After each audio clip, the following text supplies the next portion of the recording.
Hola, la distribución de probabilidad chi cuadrada, una herramienta clave para analizar datos categóricos. Le habla Camilo Hernández y le voy a explicar detalladamente sobre este tema. La distribución chi cuadrado es uno de los pilares de la estadística inferencial. Su principal utilidad es permitirnos tomar decisiones sobre una población basándose en una muestra, especialmente cuando tratamos con datos que no son números continuos, como el peso o la altura, sino categorías como género o color, sí o no. La pregunta fundamental del chi cuadrado ayuda a responder: ¿las diferencias que observo entre mis categorías se deben a una relación real entre las variables o son simplemente el resultado del azar o la casualidad en la muestra? Toda la prueba de chi cuadrado se reduce a comparar las frecuencias observadas, o sea, los datos reales que corregimos, con las frecuencias esperadas, que es la teoría o hipótesis nula que nos dice que debería suceder. ¿En qué consiste? En definición, es una distribución de probabilidad continua, asimétrica, que solo toma valores positivos. El origen histórico es esta probabilidad fue introducida por Carl Person a principios del siglo XX. Es la distribución detrás de muchas pruebas importantes en ciencias sociales, biologías y de mercadeo. La raíz normal es que lo más fascinante es cómo se construye. Proviene de variables con distribución normal. Eso es la famosa campana de Gauss. Si tomamos varias de esas variables, las eleva al cuadrado, lo que elimina los valores negativos, y la suma es el resultado de la distribución de chi cuadrado. Aquí podemos apreciar en la diapositiva su fórmula de origen. En los parámetros que son esenciales son los grados de libertad. Los grados de libertad es el único factor que cambia la forma del chi cuadrado. Representa el número de valores que puedan variar libremente dentro de un cálculo. En la implicación de los grados de libertad bajos, la curva es fuertemente sesgada a la derecha, y a medida que los grados de libertad aumentan, o sea, generalmente por encima de 30, la curva se vuelve más simétrica y se aproxima a la forma de la distribución normal. Entre las propiedades, la medida es igual a los grados de libertad y la varianza es el doble. Esto nos da un punto de referencia para entender dónde se centra la distribución. Aplicaciones principales. Usos comunes. El uso en general de la chi cuadrada se enfoca en el análisis de variables categóricas, datos que se pueden clasificar, no medir. En una prueba independiente, que es la más usada, su propósito se utiliza en una tabla de contingencia, una tabla cruzada de datos, para ver si las categorías de una variable dependen de la categoría de otra. Aquí tenemos un ejemplo. Queremos saber si la decisión de comprar un auto de lujo es independiente del nivel educativo del comprador. Si resultan no ser independientes, entonces hay una asociación entre las dos variables. La hipótesis nula siempre afirma que no hay una relación, son independientes. Buscamos evidencia en los datos para rechazar esta neutralidad. La prueba de bondad de ajuste, su propósito comprueba si es la distribución de una única variable en la muestra que coincide con una distribución teórica o predefinida. Por ejemplo, una empresa fabrica caramelos de 5 sabores diferentes. La teoría dice que la distribución debe ser uniforme, a 20% de cada sabor. La prueba de chi cuadrado verifica si los datos de producción reales, lo observado, se ajustan significativamente a ese 20% esperado. Aquí podemos ver la fórmula del estadístico de chi cuadrado. ¿Esto qué significa? Que la fórmula cuantifica la discrepancia. Si el valor es cercano a cero, significa que lo que observamos es casi igual a lo que esperamos. O sea, la hipótesis nula es probable. Si el valor es grande, la discrepancia es significativa, la hipótesis nula es probable. Bueno, ahora vamos a dar un ejemplo explicativo sobre la prueba de independencia. Una tienda quiere saber si la preferencia por un color de producto es independiente del género del cliente. ¿Existe una relación entre el género y la preferencia de color rojo versus azul de 100 clientes? Bueno, en la observación, mostrar la tabla de datos reales. Por ejemplo, 40 mujeres prefieren el rojo y solo 10 el azul. Esto parece una diferencia, pero ¿es estadísticamente significativa? En el cálculo de esperanza, explicar el concepto de frecuencia esperada. Si el género no influyera, la distribución debería ser proporcionada al total. El cálculo muestra exactamente cuánto de esta diferencia se atribuiría simplemente al azar. Por ejemplo, si 60 de 100 personas prefieren el rojo y hay 50 hombres, esperaríamos que 60 sobre 100 por 50 igual 30 hombres preferirían el rojo si no hubiera la relación. En los grados de libertad, mostrar cómo se calculan los grados de libertad sobre la fila y sobre las columnas. En el ejemplo 2 por 2, solo un valor puede variar libremente una vez que ese valor esté fijado. El resto de la tabla se determina por los totales. En ejemplo, si sabe que 30 hombres eligieron azul, total de 50 hombres, sabe que 20 eligieron rojo. Buenos días, profesor y compañeros. Hoy les voy a hablar sobre la distribución hipergeométrica, una herramienta fundamental en la estadística que nos permite calcular probabilidades en situaciones donde trabajamos con muestreo sin reemplazo, es decir, cuando los elementos no regresan a la población después de ser seleccionados. Esta distribución se utiliza cuando tenemos una población finita y queremos calcular la probabilidad de obtener un número exacto de éxitos en una muestra. La clave está en que el muestreo es sin reemplazo, lo que significa que cada elemento seleccionado afecta la probabilidad de los siguientes. En esta diapositiva vamos a identificar las variables principales de la distribución hipergeométrica utilizando el ejemplo que vemos en la imagen. Presentación general. Imaginemos que tenemos una población total de 7 elementos, que es el valor de n. En este caso, los elementos están divididos en dos grupos, los que llamaremos éxitos, representados con la letra E, y los fracasos, representados con la letra L.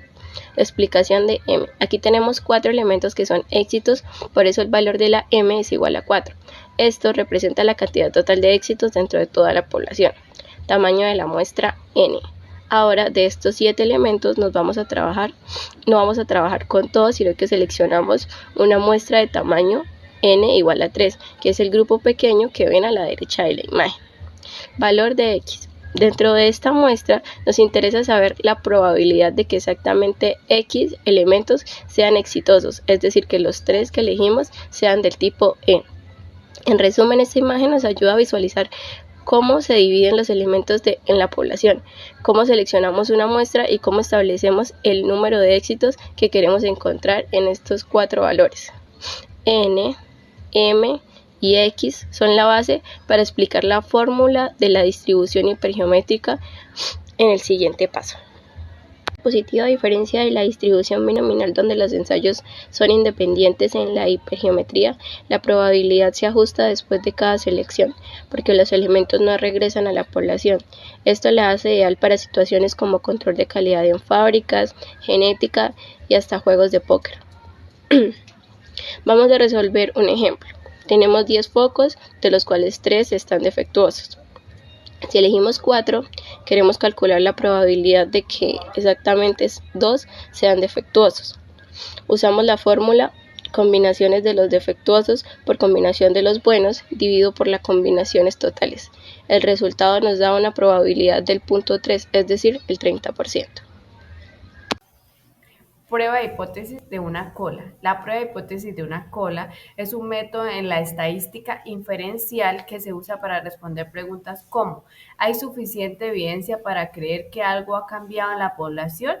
Como no podemos analizar toda la población, tomamos una muestra y con ella hacemos inferencias, sacamos conclusiones usando la probabilidad.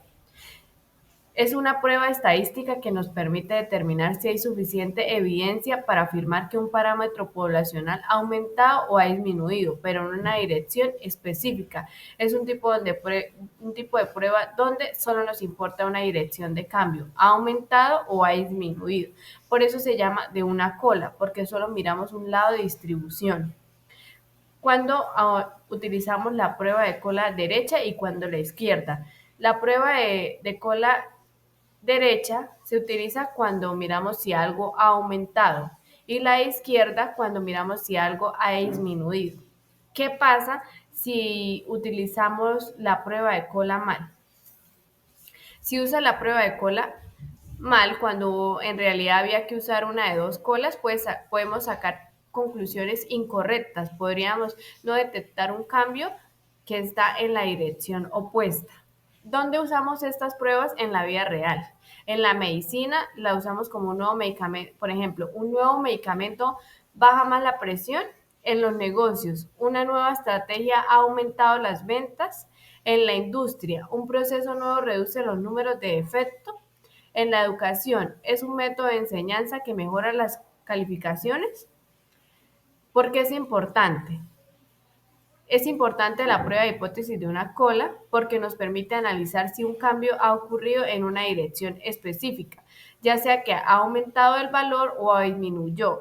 Esto es útil cuando no queremos saber si algo simplemente cambió, sino en qué dirección. Nos ayuda a enfocar mejor el análisis, a tomar mejores decisiones más precisas, detectar cambios con más facilidad, siempre que sean en la dirección esperada. Además, se aplica en las áreas como la medicina, la industria, los negocios, donde muchas veces solo importa si algo mejoró o empeoró. En conclusión, es una herramienta muy útil para hacer análisis claros y tomar decisiones correctas basadas en datos. Como podemos ver en la diapositiva, la hipótesis nula, no hay cambio. Y está el signo, que es la H y un cerito abajo. La hipótesis alternativa, que es la H y un 1 en la parte de abajo, dice que hay un cambio en una dirección específica, ya sea mayor o menor. Y el valor crítico o el P valor se usa para decidir si se rechaza la hipótesis nula. Una prueba de hipótesis de una cola se usa cuando queremos comprobar si un valor ha subido o ha bajado, no solo el si cambió. Por ejemplo, si una batería ahora dura más, usamos la prueba de cola derecha. Si creemos que algo bajó, como el peso de un producto, usamos una prueba de cola izquierda. Se compara el promedio de la muestra con el promedio esperado y si la diferencia es significativa, se rechaza la hipótesis nula y aceptamos que hubo un cambio. Por ejemplo, cuando hacemos la prueba de cola derecha, toda la distribución va al lado derecho con un sombreado y cuando es a la izquierda, la distribución va a la izquierda con un sombreado. En conclusión, la prueba de hipótesis de una cola es una herramienta esencial en la estadística inferencial porque nos permite determinar si un cambio ha ocurrido en una dirección específica, si un valor ha aumentado o disminuyó. Esta prueba nos ayuda a tomar decisiones basadas de manera precisa y enfocada, especialmente cuando no solo nos interesa una sola dirección de cambio, sino entender cuándo y cómo usar la prueba de una cola. Es clave para utilizar análisis correctos y evitar errores, la interpretación de resultados. Por eso es fundamental saber identificar la hipótesis nula, la hipótesis alternativa y elegir el tipo de cola adecuada según el problema que queremos resolver. En resumen, la prueba de hipótesis de una cola nos da la capacidad de detectar cambios importantes en la población de manera efectiva, facilitando decisiones informadas en campos tan diversos como la medicina, la industria y el negocio. Por ejemplo, un ejemplo que podemos tener es, por ejemplo, la pregunta, nos planteamos la siguiente pregunta, ¿es la nueva batería dura más que la anterior? Esto sería una prueba de cola derecha. Supongamos que en una fábrica de baterías normalmente duran 5 horas. Lanzaron una nueva versión y quieren saber si realmente dura más tiempo. Para esto tomamos la muestra de baterías nuevas y medimos su duración en un promedio. Entonces hacemos como la hipótesis de cómo queremos saber si la batería dura más, usamos la prueba de cola derecha, que es una hipótesis nula. La nueva batería dura lo mismo o menos que la anterior. Y ahí podemos ver, también utilizamos la hipótesis, la fórmula de la hipótesis nula y utilizamos la hipótesis alternativa. La hipótesis alternativa es la nueva batería dura más que la anterior. Entonces recogemos los datos, se prueba una muestra de 30 baterías nuevas y el promedio de duración son de 5.3 horas. También sabemos que la desviación estándar es 0.4 horas. Entonces hacemos la prueba estadística usando un software o la tabla Z para obtener el valor P y nos da P igual a 0.02. Usamos el nivel de significado de 0.05, que sería un 5%. En conclusión, el valor P 0.02 es menor que el valor 0.05. Entonces rechazamos la hipótesis nula. Entonces, sí hay evidencia suficiente para decir que la nueva batería dura más. Esto es un ejemplo de una hipótesis de una cola derecha, porque solo nos interesa saber si la batería mejoró. No me importa saber si quedó igual o bajó, por eso la hipótesis alternativa va hacia arriba. Como resultado, tuvimos que el valor P menor que 0.05, concluimos que es mejor estadísticamente, que la mejor es estadísticamente significativa. Prueba estadística de dos colas. La prueba estadística de dos colas es un método estadístico que se utiliza para determinar si existe una diferencia significativa entre las medidas de dos grupos, sin especificar la dirección de la diferencia. En esta gráfica observamos una gráfica de dos colas, que son áreas que están debajo de la cola de la distribución normal. Les voy a hablar sobre 4 teorías, específicamente dos. La hipótesis nula. La hipótesis nula asume que cualquier observación o diferencia detectada en los datos es el resultado del azar o de factores no específicos, y no debido a las variables o intervenciones que están siendo estudiadas. Mientras que la hipótesis alternativa o alterna es la hipótesis de la investigación que se requiere para demostrar que dicha sea cierta. Es decir, la hipótesis nula afirma que no hay diferencia significativa, mientras que la hipótesis alternativa plantea de que sí hay diferencia, ya sea por exceso o por defecto. Otras dos serían la distribución. En esta se utiliza una distribución simétrica y el nivel de significancia se divide entre las dos colas. La otra es región de rechazo. Esta se ubica en ambos extremos de la distribución. Y si el estadístico cae en cualquiera de estas zonas, significa que será un rechazo nulo. ¿Cómo usarla? Primero, cuando no se tiene una dirección específica en mente, cuando no se sabe si el cambio sería hacia arriba o hacia abajo. Segundo, en estudios exploratorios o cuando se busca detectar cualquier diferencia significativa. Les voy a dar un ejemplo. Este caso es una universidad que afirma que el promedio de calificaciones de los estudiantes de psicología es de 75, pero hay sospechas que podría ser diferente, ya sea mayor o menor, y se decide comprobarlo con una muestra, en este caso con hipótesis de dos colas. Primero, se plantea la hipótesis con hipótesis nula y alternativa donde ambas dan 75. Esto indica que se está buscando cualquier diferencia significativa sin importar la dirección. Segundo, se saca los datos de la muestra, se saca el tamaño de la muestra, la medida de la muestra, la desviación estándar y el nivel de significancia. Tercero, todos estos datos se pasan a formular, como nos damos cuenta aquí en la diapositiva. Cuarto, como nos damos cuenta, según el resultado de la fórmula, se trata sobre una hipótesis nula. Hay evidencias de que esta estadística afirma de que es distinto el valor del puntaje. No se sabe si es mayor o menor, pero se sabe que no es igual a 75.